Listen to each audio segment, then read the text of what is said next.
श्रीशैलेशदयापात्रं देवाद्यादिगुणाणवं यतीन्द्रपवनं वन्दे रम्येजमातरं मुनिं रम्येजमातृयोगीन्द्रपादरेखामयं सदा तदा यदात्मसत्तादिं रामानुजमुनिं भवे। दूसरा सूत्र जन्माद्यधिकरणम का ख भाग अर्थ में ख भाग। ये तो वाहिमानी इस अधिकरण का विषय वाक्य तैतरीय उपनिषद का ये तो वाहिमानी भूतानि जायन्ते येन जातानि जीवन्ति यत् प्रयत्ने भी संविशन्ति तद्भि जिज्ञासासो तत् ब्रह्मेति। तैतरीय उपनिषद भृगुवाली एक वह वाक्य है। इस वाक्य के विषय में यह अधिकरण प्रवृत्त है। इस वाक्य का यह अर्थ है कि यह संपूर्ण कार्य पदार्थ जिससे उत्पन्न होते हैं, जिससे जीवित होते हैं, अर्थात स्थिति प्राप्त करते हैं, प्रलय होते समय जिसमें लीन हो जाते हैं, वही ब्रह्म है। सावधान होकर इसे तुम जान लो। यह इस तरह यह श्रुति ब्रह्म के लक्षण का प्रतिपादन करती है। जगत जन्म कारणत्व, जगत स्थिति कारणत्व और जगत लय कारणत्व, यही वह लक्षण है। उत्पत्ति कारणत्व इत्यादि तीनों धर्म एक ब्रह्म व्यक्ति में समावेश होते हैं। एक ब्रह्म व्यक्ति विभिन्न कालों में उत्पत्ति, रक्षा एवं प्रलय कर सकता है। तद ब्रह्म इस निर्देश में एक वचन में ब्रह्म में एकत्व सिद्ध होता है। एक ब्रह्म व्यक्ति में संगत होने वाले ये तीनों धर्म अविरुद्ध विशेष है। इनसे विशेष्य ब्रह्म में भेद सिद्ध नहीं हो सकता है। सूत्र एत इति, इस सूत्र में एतः यह पंचमी विभक्त्यांत यत शब्द से तसिल प्रत्यय होकर बना है और यह हेतु अर्थ का बोधक है। वह हेतु संसार की उत्पत्ति, पालन और संहार में समान ही है। अर्थात परमात्मा जगत की उत्पत्ति का भी हेतु है, पालन का भी है और संहार का भी हेतु है। यहाँ पर आदि शब्द का एक और अर्थ आचार्य लोग स्वीकार करते हैं। सृष्टि के बाद जीवात्मा के साथ परमात्मा का अनुप्रवेश। जनि हेतुत्वंच, किसी भी वस्तु की उत्पत्ति में दो कारण अवश्य हुआ करते हैं, निमित्त कारण और उपादान कारण। जैसे कि घट निर्माण में कुलाल अर्थात कुम्हाल निमित्त कारण है और मिट्टी और उससे बने कपाल उपादान कारण घड़ा। यतः इति ही श्रुति ही, यहाँ पर यह शंका होती है कि लोक में निमित्त कारण और उपादान भिन्न भिन्न होते हैं, किंतु यहाँ जन्माद्यस्य यतः सूत्र के यतः पद से निमित्त कारण और उपादान कारण दोनों कैसे लिए जा सकते हैं। उक्त शंका का निवारण करते हुए श्री भाष्यकार रामानुज स्वामी जी कहते हैं कि इस सूत्र के विषय वाक्य ये तो वा इमानि भूतानि जायन्ते, इस श्रुति में इसी उभयविध कारण की प्रसिद्धि के रूप में निर्देश किया है और वह प्रसिद्ध उभयविध कारण के रूप में ही है। परब्रह्म परमात्मा सकल जगत का उभयविध कारण, निमित्त कारण और उपादान कारण है। इस विषय में वेदांत सारकार ने बहुत से प्रमाण उपस्थापित किए हैं। वो प्रमाण को भी हम लोग पहले सुन चुके हैं, फिर भी अल्प अल्प सुनेंगे। सदैव सौम्येदमग्र आसीद एकमेवाद्वितीयम् तदैक्षेत बहुश्याम प्रजायेते तत्तेजो श्रीजत। अर्थात सृष्टि के पूर्व काल में नाम रूप विभाग से अनर्ह सूक्ष्म चित्त और अचित से युक्त केवल सत स्वरूप पर ब्रह्म ही था, केवल अकेला अद्वितीय था। उसने संकल्प पूर्वक एक क्षण किया है कि मैं अनेक हो जाऊं। यदर्थ नाम रूप विभाग के योग्य अनेक रूपों में जन्म ग्रहण करूं। इस श्रुति में सदैव इदम अग्रे एकमेव आसीत इति श्रुति भाग से इस जगत का उपादान कारण ब्रह्म को बताकर पुनः अद्वितीय पद के द्वारा इसका अधिष्ठाता और निमित्त कारण भी कोई दूसरा नहीं है, अपितु जो उपादान कारणभूत ब्रह्म है वही अधिष्ठाता भी है। इस तरह दूसरे अधिष्ठाता का निवारण किए जाने के कारण सत शब्द से कहा जाने वाले पर ब्रह्म ही निमित्त कारण और उपादान कारण दोनों एक ही है, ऐसा ज्ञात होता है। तथा तदैक्षत बहुश्यम प्रजायेय उक्त श्रुति में पुनः कहा गया कि तदैक्षत बहुश्याम प्रजायेय अर्थात उस जगत के उपादान कारण एवं निमित्त कारण ब्रह्म ने संकल्प पूर्वक ईक्षण किया कि मैं अनेक हो जाऊं, एतदर्थ जन्म ग्रहण करूं। इस श्रुति से यह सिद्ध होता है कि वही ब्रह्म ही विचित्र स्थिर और त्रस 6 परमाणुओं का समूह आदि रूप से अनेक होने का संकल्प लेकर सृष्टि की प्रक्रिया को आगे बढ़ाता है। इस कारण से भी जगत का उपादान कारण और निमित्त कारण दोनों एकमात्र ब्रह्म ही है और दूसरा कोई नहीं है।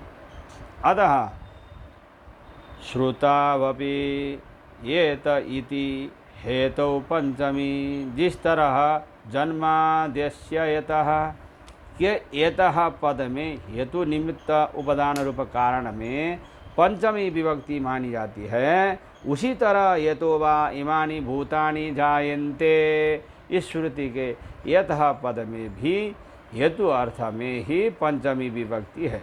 यतः जिस हेतु से जिसके कारणभूत होने से उसी श्रुति में जगत के निमित्त कारण और उपादान कारण ब्रह्म को बताया गया है, क्योंकि यहाँ उभयविध कारण मानने में किसी अर्थ का विरोध नहीं है।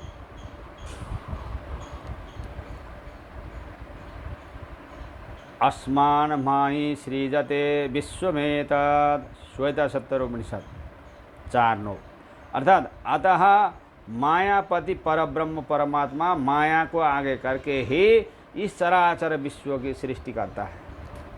इन श्रुतियों से तो परमात्मा केवल निमित्त कारण है और उपादान कारण के रूप में प्रकृति को समझना चाहिए। इस प्रकार की विशेष श्रुतियों को उपस्थापित करके एक ही ब्रह्म उभयविध कारण नहीं हो सकता, क्योंकि अर्थ विरोध होगा। ऐसा आक्षेप होने पर सूत्रकार ने ही निम्नलिखित ब्रह्म सूत्रों से उक्त आक्षेप का परिहार किया है, जैसे कि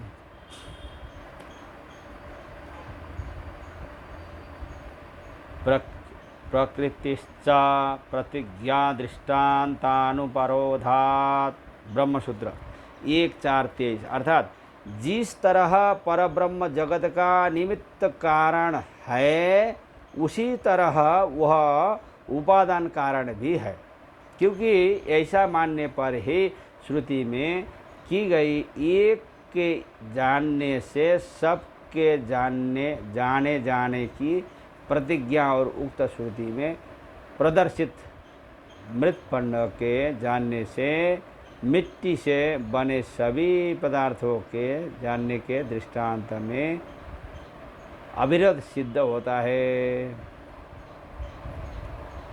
अविद्योपदेशाच ब्रह्मसूत्र 1.4.24 अर्थात जगन निर्माता ब्रह्म के द्वारा जो बहु भवन अनेक बनने का इक्षण किया गया, वह श्रुति के द्वारा बोधित होने के कारण भी ब्रह्म जगत का निमित्त कारण के साथ उपादान कारण भी सिद्ध होता है।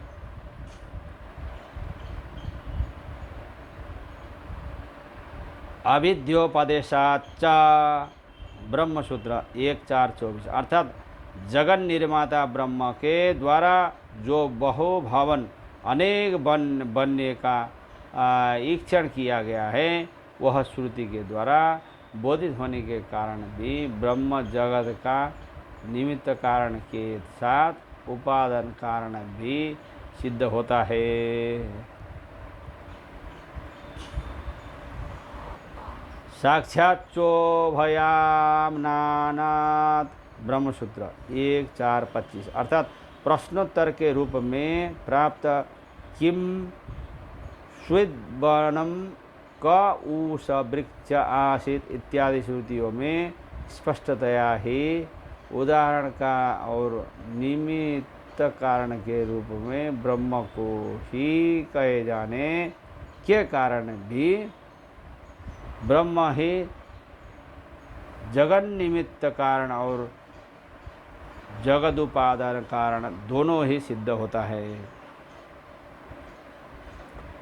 आत्मकृते है ब्रह्मसूत्र 1.4.26 अर्थात परब्रह्म परमात्मा भगवान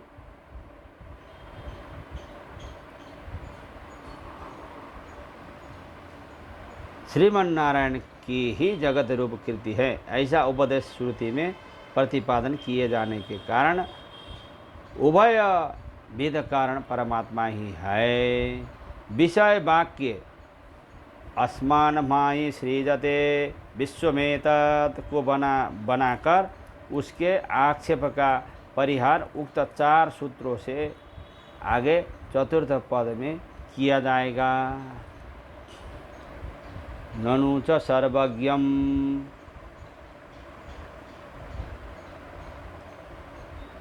अब यहाँ पर यह शंका होती है कि जब श्रुतियों के द्वारा परब्रह्म परमात्मा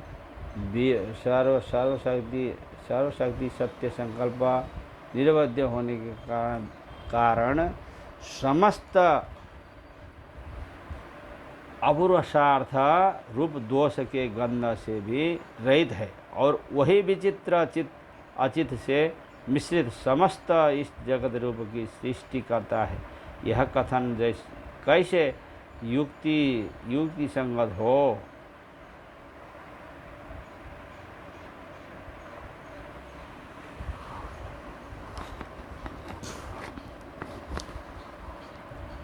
यह कथन कैसे युक्ति संगत हो सकता है, क्योंकि विचित्र विषम सृष्टि में सुख दुख आदि विभिन्न विरोधी एवं दोषयुक्त पदार्थ होने के कारण अवश्य उसमें दोषों का पर्याप्त अवसर रहता है और ब्रह्म में संसारगत दोषों का स्पर्श हो सकता है। इस विषय में स्वयं ब्रह्म सूत्रकार 2 सूत्रों से प्रश्न उठाकर इसका आगे परिहार करेंगे, जैसे कि अपितो तद्वत् प्रसंगाद संजसम ब्रह्मसूत्र 2.1.8 अर्थात जगत के ब्रह्म में लीन होने पर या ब्रह्म से उत्पत्ति काल में जगतगत विकार और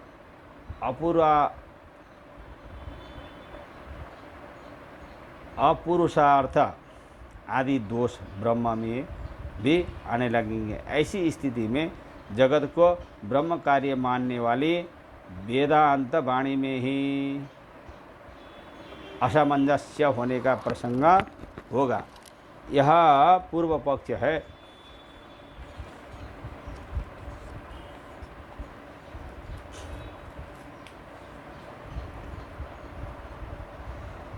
इतर व्यपदेशाद भीताकरणादि दोष प्रसक्ति ब्रह्मसूत्र 2:1-21 अर्थात तत्त्वमसि आदि श्रुतियों से प्रतीत होता है कि ब्रह्म को जीव का रूप कहा गया है। इससे दुख प्रचुर जगत की सृष्टि करने वाले ब्रह्म में अपने हित में सुखात्मक जगत न बनाना, किंतु अपने अहित में दुखात्मक जगत बनाना, ये दो दोष आ जाते हैं। इस तरह दो दोष ब्रह्म में आते हैं। अतः कारणभूत ब्रह्म और कार्यभूत जगत में अनन्यत्व अवैध उचित नहीं बैठता। यह भी पूर्व पक्ष है। इस तरह दो सूत्रों से पूर्व पक्ष उठाकर आगे के सूत्रों से इसका समाधान किया गया है। न तो दृष्टांत भावात ब्रह्मसूत्र 2:1-9 अर्थात ब्रह्म में विकार आदि प्रसंग और उसमें वेदांतार्थ में असामंजस्य का प्रसंग,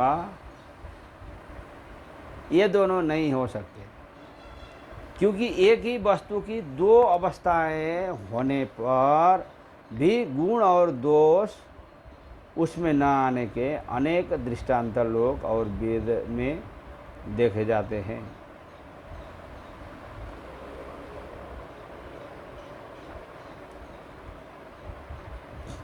निम्नलिखित श्रुति प्रमाण और स्मृति प्रमाण से भी जीवात्मा और परमात्मा में भेद सिद्ध होता है। जैसे कि क्षरंतो विद्या ह्यमृतंतु विद्या विद्या विद्ये ईशते यस्तु शून्यः।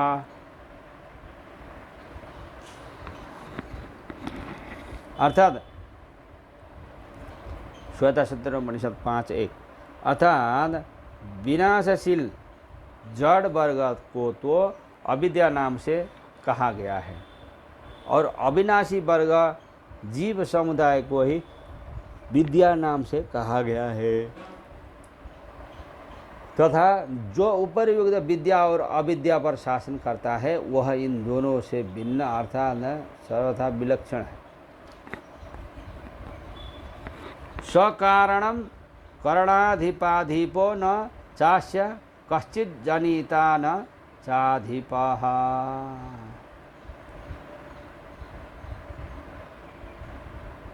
श्वेताश्वतर उपनिषद 6:9 वह परमात्मा सबका परम कारण है, समस्त इंद्रियों के अधिष्ठाताओं का अधिपति है और भी दूसरा न तो इसका जनक है और न स्वामी है।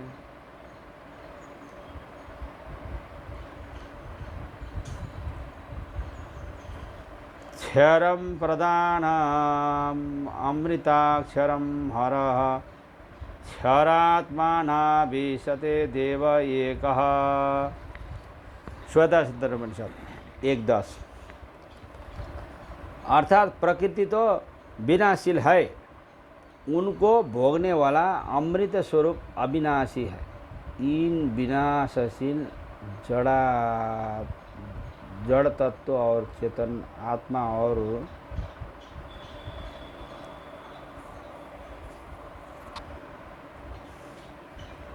जड़ तत्व और चेतन आत्मा दोनों को एक ईश्वर अपने शासन में रखता है। यहाँ पर भी जीवात्मा को हरः कहा गया है, क्योंकि समस्त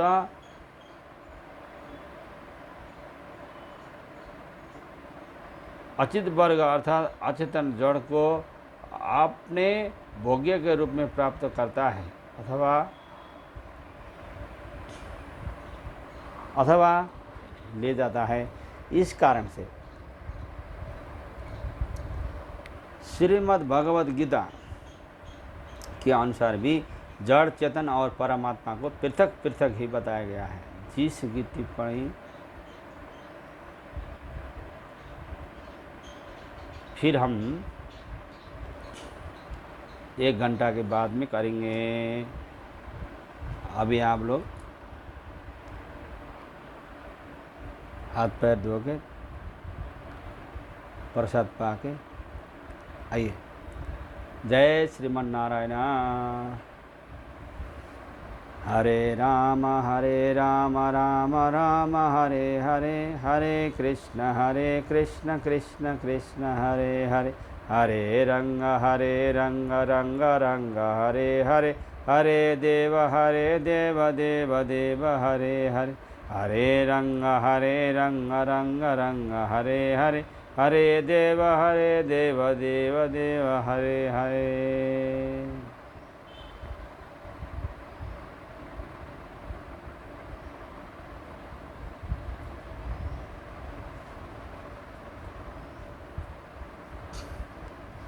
अब आज के लिए इतना ही। जय श्रीमन